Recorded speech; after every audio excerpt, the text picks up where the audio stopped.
One bright sunny day, which was rather unusual for October, a group of A-level subjects were just passing time in an empty classroom. Maths, English and religious studies seemed to be in a rather heated debate about something, while media studies looked on rather bored. Suddenly, 3 students, Kate, Hannah and Aimee, walked in looking for some answers. Hi guys, we're wondering if you could define some words for us? Well, obviously. What is the definition for linear, non-linear and... Well, Hannah, linear is obviously a straight line, so non-linear is a curve. What about omniscient and restricted? Well, omniscient is one of the main beliefs about God. He is all-knowing. And restricted means you are limited in some way. Well, what about subgenre, setting and characters, typical scene and enigma code? All the subjects looked blank. Media began to laugh. You clearly mean in terms of film. This is my area of expertise, I think. What genre would you like to explore? Thriller! Well, first of all, linear is in an order. When the film starts at the beginning and carries on to the end, that would be considered linear. This is an example of linear. Non-linear is out of order, so when the character starts experiencing flashbacks or you drop right in the middle of the story, that would be considered non-linear. Both are used for thriller films, but non-linear is considered more effective. And omniscient is where you know everything that is about to happen in the plot all at once. If there's about to be a big explosion, you know it's going to happen. But when this happens, and it makes you jump because you had no idea it was about to, that's restricted. You only know as much as the characters in the film. Restricted knowledge helps you create a mystery and suspense, which is essential for thriller films. So what's next? Setting and characters. Where are we? This is a typical thriller setting, the scene of a crime. But what about characters? Typical settings are crime scene investigation rooms, leading to characters such as cops, murderers, investigators and criminals. Oops, watch out!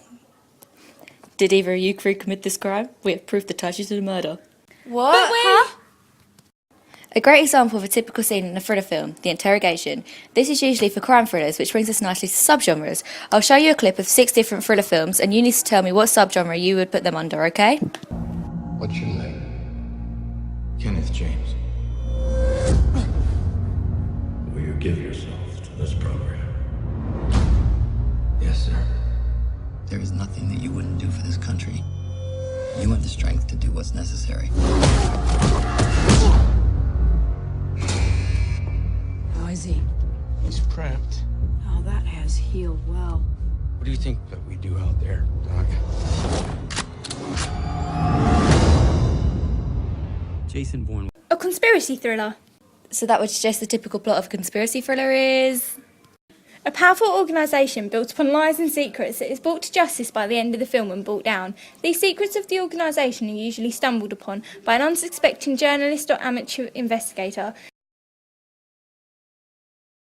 Here are your names. Mr. White, Mr. Blonde, Mr. Pink.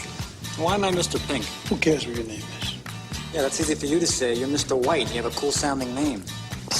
Let's go to work. Well, I don't know why I came here tonight.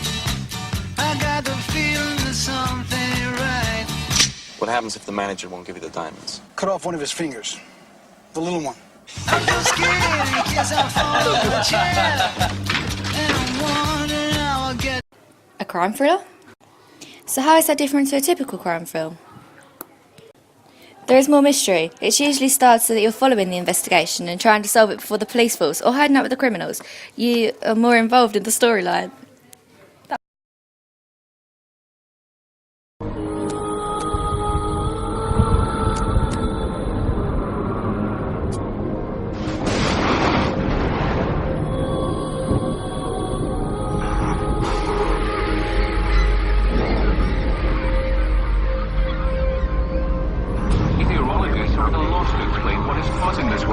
A disaster thriller? It follows the group of survivors after some kind of disaster, either natural or artificial. The film usually tries to convince you this is exactly what happened if such a disaster occurred.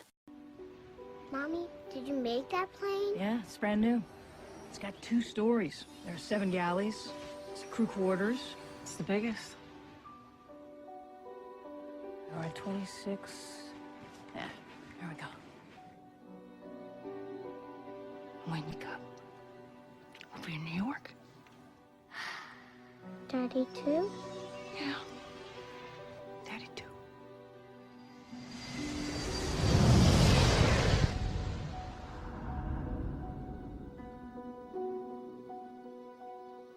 A mystery thriller, similar to crime thrillers, but there are more clues and the audience is more heavily involved in unravelling the questions that the film presents.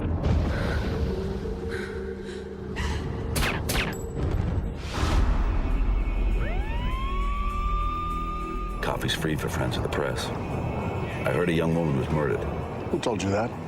You just did. Sonia Baker, a valued member of my staff, died this morning. I want to know everything that we can about her. Who she knew, who she blew, the colour of her knickers. We've got 8 hours. Come on, Cal, leave that alone. Close your eyes. Just checking out your cell phone. A political thriller, it focuses on the stability of the government or how corrupt they are, and the film follows the downfall of prevention of one.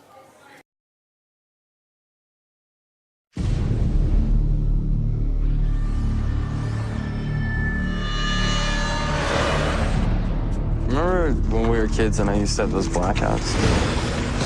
Well, some of those memories have been coming back to me. There are moments in life we choose to remember. A psychological thriller, it plays with the audience's emotions by creating a strong atmosphere of suspense and tries to get inside the audience's head by usually being inside the head of the main character and showing their thoughts and feelings. It helps the viewer empathise with the character and then be affected by the events happening to said character.